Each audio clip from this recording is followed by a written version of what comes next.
मागच्या वेळेला आपण लर्निंग स्किल्समध्ये प्रायमरी लर्निंग स्किल बघितले होते. एक वॉचिंग और ऑब्झर्विंग, कोणती गोष्ट पाहून शिकणं. दुसरी गोष्ट कोणती गोष्ट ऐकून शिकणं म्हणजे लिसनिंग स्किल. तिसरं जे आहे ते रीडिंग आणि त्याचे प्रकार. आणि चौथं जे है ते नेचुरली राइटिंग. अब इसके अलावा और क्या हो सकता है, तो लर्निंग के लिए अभी एडवांस्ड स्किल की बात करेंगे तो इसमें पहला आएगा नॅरेशन. नॅरेशन म्हणजे कोणती तरी गोष्ट सांगणं. तुम्ही त्याला स्पीच म्हणू शकाल. नॅरेशन कोणत्याही गोष्टीचं करायचं, उदाहरणार्थ काल वर्गात काय शिकवलं ते मला सांग असं, तर किंवा या धड्यात काय दिलेलं, या लेसनमध्ये काय दिलेलं आहे हे सांग. तर मला असं वाटतं की याच्याकरता पहिली गोष्ट ही की ते मुळात तुम्हाला समजलेलं पाहिजे आहे ना. जे तुम्हाला सांगायचं आहे कोणाला तरी हे मुळात तुम्हाला समजलेलं पाहिजे. दुसरी गोष्ट अशी की जे सांगायचं आहे त्याची लिंक आपल्याला जी ती लावता आली पाहिजे. म्हणजे कशानंतर काय ही ऑर्डर किंवा ही लिंक जी ही लावता आली पाहिजे. तिसरी गोष्ट त्याच्यात अशी येते की ते चांगल्या लँग्वेजमध्ये प्रेझेंट करता यायला पाहिजे. आणि हे सगळं करता येण्यासाठी चौथी गोष्ट तुमची मेमरी तेवढी स्ट्रॉंग पाहिजे. That's why I am saying that these are advanced learning skills. When you can narrate anything, ती पोएम आहे का, ते मॅथमॅटिक्सचं थेरम आहे का, ते सायन्समधला कोणता कन्सेप्ट आहे का, ते हिस्ट्रीमधला कोणता इव्हेंट आहे का, किंवा लैंग्वेजमधला काही ग्रामरचा कोणता पार्ट है का, what ever it is, what ever, उसके लिए कोई तुम नैरेट अगर किसी चीज़ को कर रहे हो तो मेरे को लगता कि ये तुमको ये 4 बातें जो है वो लगेंगी. अंडरस्टैंडिंग द कंसेप्ट नंबर 1, उसका लिंक सेटअप करना, setting up the link will be second one. Third thing presentation skills. आणि फोर्थ थिंग शार्प रिटेंटिव्ह मेमरी. आणि नॅचरली मेमरीत ते रजिस्टर करणं हा एक पार्ट असतो, ते आठवू शकणं वेळेवर म्हणजे रिकॉल करू शकणं हा नॅचरली दुसरा part. So narration is definitely one of the wonderful advance learning skills. 5वीं से 8वीं वाले जो बच्चे हैं उनके लिए धीरे धीरे ये एडवांस लर्निंग स्किल जो है उसके तरफ जाते आना चाहिए. 5वीपर्यंतचे जी मुलं आहेत त्यांना असं मला वाटतं की बा पहिलेचे जे आपण 4 पाहिले प्रायमरी लर्निंग स्किल हे सफिशियंट आहेत. आणि हा 5वी आणि 8वी किंवा असा एज ग्रुप जो आपण म्हणतो आहे, किंवा 5वीच्या खालचे आणि 5वीच्या वरचे, म्हणजे प्रायमरीच्या खालचे आणि प्रायमरीच्या वरचे, हे मला असं वाटतं की हे मुलांच्या क्षमतेवर अवलंबून आहे. म्हणजे काही मुलं जरी तिसरीत असले तरी त्यांचे स्किल जे आहेत हे 5वीच्या लेवलचे असू शकतात. म्हणजे त्याचं इंटेलिजन्स किंवा बाकीचं बौद्धिक क्षमता ही थोडीशी वरची असू शकते. IQ ज्यांचा जास्त चांगला आहे तर त्यांच्याकरता नॅचरली ते एज ग्रुप हा काय असा क्रायटेरिया हार्ड अँड फास्ट नाही. तुम्हाला तुमची मुलं कशी आहेत हे कळतं आणि त्याच्यानुसार तुम्ही हे अडॉप्ट करायला पाहिजे. पुढचं अजून एक दुसरं ॲडव्हान्स लर्निंग स्किल आहे ते डिस्कशन. तुम्ही जेव्हा नॅरेट करता तेव्हा तुम्ही एकटे असता. You go on talking, you go on explaining that and that's all. तुम्ही जेव्हा डिस्कस करता कोणती पण गोष्ट तेव्हा मला असं वाटतं की तुम्ही एकटे नसता. There is a group, small group. 4 लोकांचाही ग्रुप म्हणू शकतो आपण, 15 लोकांचाही ग्रुप म्हणू शकतो. आणि डिस्कशनमध्ये तुम्हाला जसं ते सगळं नॅरेट करता आलं पाहिजे, म्हणजे पहिलं ॲडव्हान्स स्किल तुमच्याजवळ यायला पाहिजे, तसं त्याच्याबरोबर अजून काहीतरी ॲड होतं. You have to talk or you have to narrate, number 1. Number 2, you have to listen to what others are narrating. है ना, इतर लोक काय नॅरेट करतात किंवा काय सांगतात हे तुम्हाला ऐकता आलं पाहिजे, हे तुम्हाला समजून घेता आलं पाहिजे. आपल्याला जे बोलायचं आहे त्याच्या ते फेवरमध्ये आहे की काय त्याच्या अपोजमध्ये आहे ना, हे नॅचरली तुम्हाला कळलं पाहिजे. त्याच्यानुसार तुम्हाला पुढचा तुमचा रिस्पॉन्स जो आहे हा नॅचरली ठरवता आला पाहिजे. तुम्हाला पुढे जे बोलायचं आहे त्याच्यात अल्टरेशन म्हणजे चेंजेस जे आहेत हे 11th आवरला तेव्हाच्या तेव्हा करता यायला पाहिजेत. आणि नो डाऊट डिस्कशन हे प्रचंड महत्त्वाचं स्किल आहे. घरीदारी सगळीकडे डिस्कशन करायला लागतात आणि काही काही लोक अत्यंत इररिलेव्हंट डिस्कशन्स करतात. बऱ्याच वेळेला ते डिस्कशन न राहतात ते डिबेट होतं. त्या डिबेटमधून अल्टिमेटली अल्टरकेशन होतात, म्हणजे भांड्या होतात किंवा मारामाऱ्या पण होऊ शकतात. आणि बऱ्याच वेळेला काही लोक डिस्कशनमध्ये म्यूट किंवा पॅसिव्ह बसलेले असतात, त्यांना बोलतं करणं हे पण खरं म्हणजे डिस्कशनचा रूल असतो. ग्रुप डिस्कशन हा शब्द जर मी काढला तर हे असंख्य कॉम्पिटिटिव्ह एक्झाम्समध्ये, MBA एंट्रन्सेसमध्ये किंवा बँक POच्या याच्यामध्ये एक्झाममध्ये स्क्रीनिंगमध्ये किंवा कॅम्पस इंटरव्ह्यूमध्ये सुद्धा टेस्टिफाय केलं जाणारं स्किल आहे. So that way it is very much useful practically as well. तो ये डिस्कशन का जो स्किल है वो नेचुरली बहुत इम्पॉर्टंट है. डिस्कशन करता एक मुद्दा मला अत्यंत महत्त्वाचा जो वाटतो तो हा की खूप प्रायमरी लेवलला जे लोक आहेत, म्हणजे ज्यांचं नॉलेज लेवल खूप प्रायमरी आहे, त्यांना डिस्कशनला वाव देऊन काही त्यातून फार मोठं निष्पन्न निघू शकेल असं मला वाटत नाही. म्हणजे मी थोडा रफ शब्द वापरतो आहे, पण मला तो वापरायचा आहे. 4 गाढव लोक एकत्र येऊन डिस्कशन करतील तर गाढवांचा गोंधळ, नाथांचा सुकाळ याच्यापेक्षा पलीकडे काही होणार नाही. तर मग ते मॉनिटर्ड डिस्कशन पाहिजे. म्हणजे एक कोणीतरी, जसं खूप छोट्या पोरांकरता टीचर असू शकतो किंवा घरी नॅचरली तुम्ही असू शकता, म्हणजे पेरेंट्सपैकी कोणी मुलं जी आहेत त्यांना चर्चेला काहीतरी एक टॉपिक देऊन द्यायचा and we have to monitor that. कोणीतरी आउट ऑफ ट्रॅक गेला, कोणी फाऊल केला आहे ना, कोणी काहीतरी विचित्र बोललं तर ते त्याला तसं सांगता आलं पाहिजे.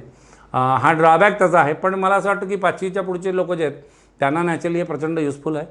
आणि हे फक्त अभ्यासाकरताच, म्हणजे अभ्यासाच्या विषयांवरच घेतलं पाहिजे असंही जरूर नाही. एक्झामच्या पिरियडमध्ये ते अभ्यासाच्या विषयांवर होऊ शकेल, त्यांनी खूप फास्ट अभ्यास होतो. कारण कोणीतरी काहीतरी वाचलेलं असतं, कोणाला तरी काहीतरी चांगलं समजलेलं असतं, कोणाला तरी ते तेवढं समजलेलं नसतं. हे जर डिस्कस झालं तर नॅचरली ते गिव्ह अँड टेक किंवा शेअरिंगचा जो प्रकार आहे तो नॅचरली तो आहे.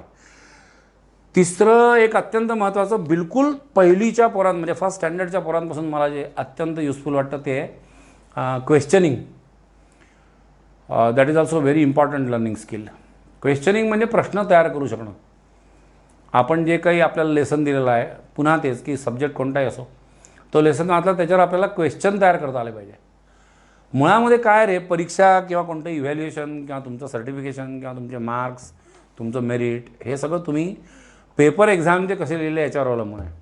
म्हणजे तुम्हाला उत्तरं देता आली का प्रश्नांची, हा मूळ प्रश्न असतो.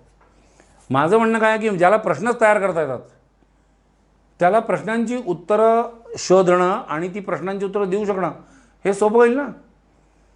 तर मुलांना प्रश्न तयार करायला शिकवायला पाहिजे. याचे लेवल्स वेगवेगळे असू शकतात. पहिला लेवल जो आहे तो मला असं वाटतं की WH क्वेश्चन जे आहेत. WH म्हणजे WH तुम्हाला तसं शाळेमधलं आठवत असेल, व्हेअर, व्हेन, हाऊ मेनी, हू, असं. म्हणजे काय झालं, कुठे झालं, कोणी केलं, कधी केलं, केव्हा केलं. आणि एक एक्झाम्पल आपण बघूया किंवा 1857चा उठाव झाला. अरे मग उठावात सहभागी लोक कोण कोण होते, म्हणजे हू आल. उठाव कुठे कुठे घडून आला, किंवा कानपूरला झाला, दिल्लीला झाला, जगदीशपूर म्हणजे बिहारमध्ये कुंवर सिंग त्यांनी केला होता, झाशीची राणी ही उठावात होती. तर हे कुठे कुठे झाला, कोणी केला, कोणाविरुद्ध केला, कधी झाला, मग त्यातलं काही इम्पॉर्टंट तारखा असतील किंवा सुरू कधी झाला, मग आपला कानपूरला आपण लढाई जिंकलो होती, कधी जिंकलो होतो, बहादूरशाह जफर किंवा दिल्ली क्रांतिकारक दिल्ली जिंकली तर ती कधी जिंकली होती, किंवा उठाव संपला कधी, असं सगळं जे हे WH. या WHमधले 2 WH बाहेर काढायचे. म्हणजे एक W आणि एक H हा या पहिल्या WHमध्ये घ्यायचा नाही. काय झालं, कुठे झालं, कोणी केलं, केव्हा झालं, कधी झालं, किती वेळा वगैरे, हाऊ मेनी म्हणजे नंबर्स, हे सगळं पहिले WH झाले. दुसऱ्या लेवलला मला 2च WH अपेक्षित आहे, एक W आणि एक H. पहिला जो आहे तो व्हाय. हे का झालं, कारण याचं उत्तर ऑब्जेक्टिव्ह नसतं. आणि दुसरं हाऊ, ते कसं झालं याचं पण उत्तर ऑब्जेक्टिव्ह नसतं. 1857चा उठाव का झाला याचं असं एका वाक्यात किंवा एका शब्दात उत्तर नाही आहे. रादर 1857चा उठाव का झाला किंवा 1857च्या उठावाची कारणे, हा मोठा लंबा डिस्क्रिप्टिव्ह क्वेश्चन जो आहे हा नॅचरली एक्झाम्समध्ये एक्सपेक्टेड आहे. आणि उठाव कसा कसा घडून आला आणि कसा कसा समोर गेला किंवा नॅचरली संपला, हा दुसरा क्वेश्चन आहे, म्हणजे कसा. तर हाऊ आणि व्हाय हे 2 क्वेश्चन जे आहेत हे नॅचरली सेकंड लेवलला येतील. हे असे क्वेश्चन आपण जेव्हा प्रिपेअर करू तेव्हा अजून एक क्वेश्चनचा पॅटर्न असा असतो, ॲनालॉजिकल क्वेश्चन जे आहेत ते आपल्याला प्रिपेअर करता आले पाहिजे. म्हणजे 1857चा उठाव आपण आत्ता विशिष्ट वर्गात उदाहरणार्थ म्हणूया की आपण 7th स्टँडर्डमध्ये हा शिकतो आहे किंवा काय 9th स्टँडर्डमध्ये आपण हा शिकतो आहे. तर याला कम्पेअर, ॲनालॉजी म्हणजे कंपॅरिझन, याला कम्पेअर करायला आपण दुसरं काही वापरू शकू का. म्हणजे मग कसं की 1857च्या उठावासारखे बाकीचे काही उठाव भारतात झाले होते का, मग भिल्लांचा उठाव झाला होता का, संथाळांचा उठाव झाला होता का, वेल्लोरचा उठाव झाला होता का, आपल्या इकडे तो पाळेगारांचा उठाव आंध्र प्रदेशमध्ये झाला, मोपल्यांचं बंड जे आहे केरळमध्ये झालं, भिल्लांचा उठाव आपल्याचकडे झाला होता, गडकऱ्यांचा उठाव आहे म्हणजे दक्षिण महाराष्ट्र. तर या उठावांचा आणि 1857च्या उठावांचा ॲनालॉजिकल रिलेशन काय आहे. जसं हे सायन्समध्ये पण येतं, सोशल स्टडीजमध्ये पण. सायन्समध्ये डिफरन्शिएटचे प्रश्न असतात है ना, difference between metal and non metal, difference between फलाना अँड ढिकाना आहे ना असं. तर हे सगळे ॲनालॉजिकल क्वेश्चन आहेत, तर ते तसे क्वेश्चन जे आहेत ते आपल्याला डिराईव्ह करता आले पाहिजे. चौथी गोष्ट जी आहे ती ॲनालिटिकल क्वेश्चन जे आहेत ते आपल्याला काढता यायला पाहिजे. म्हणजे जे पुस्तकात दिलेलं आहे ते आपल्याला पूर्ण समजलं, त्याच्यावरचे क्वेश्चन आपण काढले. त्याच्यात जे दिलेलं नाही आहे पण आपल्या मनात निर्माण झाले, कारण कोणताही स्कूलमधला लेसन हा परिपूर्ण असणं शक्य नाही है ना. एवढा मोठा थोडं, आता MAला पण इतिहास असतो आणि काय 10वीला किंवा 8वीला पण इतिहास असतो, MSCला पण सायन्स शिकावं लागतं, तेच फिजिक्स शिकतो आपण, आणि 8वीला पण फिजिक्स शिकतो. तर हा जो प्रकार आहे ना तो परिपूर्ण असणं शक्य नाही. तेवढं वाचल्यानंतर जे आहे ते समजल्यानंतर जे नाही ते प्रश्न मनात निर्माण होणं, मला असं वाटतं हे खूप चांगल्या बुद्धिमत्तेचं, चांगल्या विश्लेषणात्मक बुद्धिमत्तेचं लक्षण आहे. आणि असे क्वेश्चन जर पोरं ते काढू शकले तर it shows clearly that they are with some say graded intelligence. त्यांची क्षमता ही सरासरीपेक्षा काहीतरी अजून वरची आहे. तर हे असं क्वेश्चनिंग जे आहे हे नॅचरली तिसरं ॲडव्हान्स लर्निंग स्किल असं मला वाटतं. चौथं आणि शेवटचं ॲडव्हान्स लर्निंग स्किल जे आहे हे टीचिंग म्हटलं जातं. आता ऑब्व्हियसली हेच की स्टुडंट्स टीचिंग करायला कुठे जाणार आहेत, तर टीचिंग म्हणजे असं काही जरूर नाही की तुम्ही टीचिंग प्रोफेशनमध्ये पाहिजेत. तुम्ही काल वर्गात होते, तुमचा मित्र नव्हता, काल मॅडमनी जे शिकवलं ते तुम्हाला कळलं आहे का, समजा कळलं आहे, आणि दुसऱ्या दिवशी तो तुमचा मित्र जो तो खूप चांगला मित्र आहे तो नव्हता, त्याला ते समजत नाही आहे, म्हणून काल मॅडमनी जे सांगितलं हे तुम्ही त्याला एक्सप्लेन करून सांगू शकताय का. आज तो ॲब्सेंट होता म्हणून तुम्ही त्याला सांगताय, उद्या तुम्ही ॲब्सेंट असाल तर तो कदाचित तुम्हाला सांगेल. प्रत्येक विषय प्रत्येकजण सांगू शकेल असं नाही. मग त्याच्यात हे पण स्क्रीनिंग आपाप होतं की कोणता विषय आपण एक्सप्लेन करून सांगू शकतो. We subject we can teach, that means that is to the best of our proficiency है ना. मी मॅथमॅटिक्स कोणाला समजावून सांगू शकतो समजा, आणि मला इतिहास मात्र समजावून सांगता येत नाही, याचा अर्थ सोशल स्टडीजचं माझं इन्क्लिनेशन नाही आहे. किंवा उलटं असू शकेल की मी हिस्ट्री जे आहे हे एक्सप्लेन करून व्यवस्थित सांगू शकतो, न बघता काल जे झालं ते सगळं व्यवस्थित माझ्या डोक्यात आहे, मी ते छान सांगू शकतो आहे, समोरच्याला कळेल इथपर्यंत चांगलं सांगू शकतो आहे. पण मॅथमॅटिक्सचं थेरम मी माझ्यापुरतं परीक्षेमध्ये लिहू शकीन, पण मी ते सांगू किंवा एक्सप्लेन नाही करू शकणार, कोणाला टीच नाही करू शकणार. याच्यामध्ये दोन्ही पर्पज होतात. तुम्ही कोणाला तरी टीच करत असता म्हणजे तुमचं रिव्हिजन ते होतं, आणि once you teach anything anyone you will never forget that throughout the life, I bet. वो तुम जिंदगी में कभी भूलने वाले नहीं है. मी माझ्या विद्यार्थ्यांशी बोलताना त्यांना असं म्हणतो, कॉम्पिटिटिव्ह एक्झामवाले स्टुडंट जे आहेत, की काही काही गोष्टी लक्षात ठेवायला कठीण होतात त्यांना, मेमरी रिटेन्शनला कठीण असतात. आता कॉन्स्टिट्यूशन आहे त्याच्यात इतके मोठे आर्टिकल आहेत, किंवा हिस्ट्रीमध्ये काही काही लोकांना वर्ष आणि तारखा लक्षात ठेवणं कठीण जातं. काही काही लोकांना सायन्सची पर्टिक्युलरली बायोलॉजीची काही काही नावं जी आहेत ती फार भयंकर, आणि म्हणजे जुन्या काळची ते राक्षसांची वगैरे नाव असायची तशी काहीतरी नावं आहेत.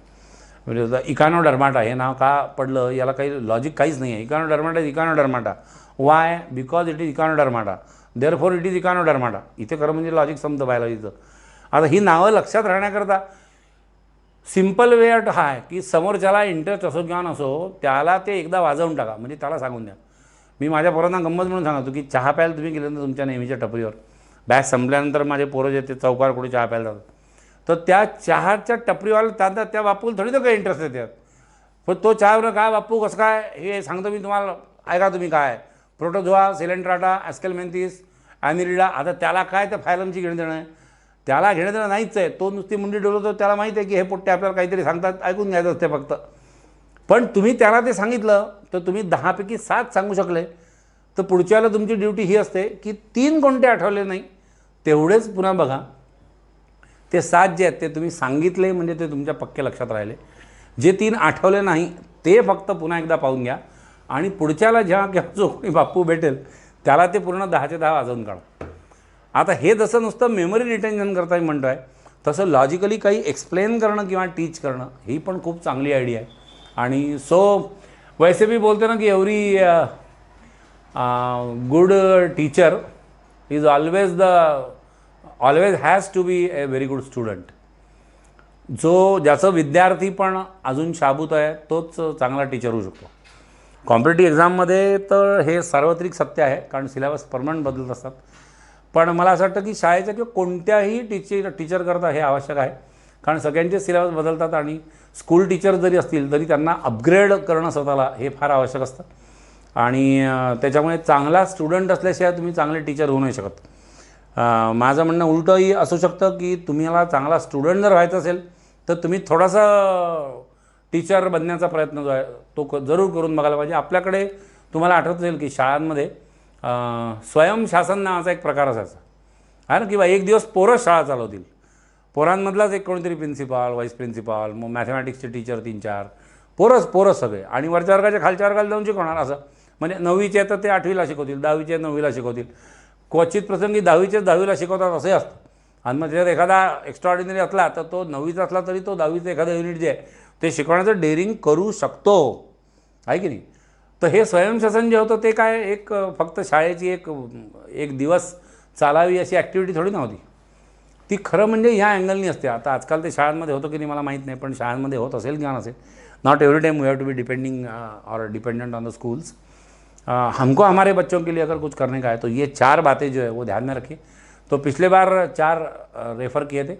वन वॉज सीइंग और वॉचिंग और ऑब्झर्विंग म्हणजे पाहणं, दुसरं जे आहे ते लिसनिंग म्हणजे ऐकणं, तिसरं जे आहे ते रीडिंग म्हणजे वाचणं, चौथं जे आहे ते लिहिणं म्हणजे रायटिंग. आणि याच्यात आपण क्रिएटिव्ह रायटिंगपर्यंत वगैरे पूर्ण गेलो. आजच्या याच्यामध्ये आपण पुन्हा हे 4 पाहिले. एक can you narrate anything. Speech हे नॅरेशनमधून निर्माण होतं, भाषण कोणतंही, मग ते पब्लिक ओरेटरीपर्यंतसुद्धा नॅचरली जाऊ शकेल. दुसरं जे आहे ते डिस्कशन, मग हे GD आपण याच्यात जाणार आहोत. तिसरं जे आहे ते नॅचरली क्वेश्चनिंग, आणि चौथं जे आहे ते naturally teaching. So these are some very important learning skills. अपने अपने बच्चों को ये स्किल्स कॉन्शियसली करने लगाइए, तो उनका परफॉर्मेंस जो है I am damn sure that will be improving.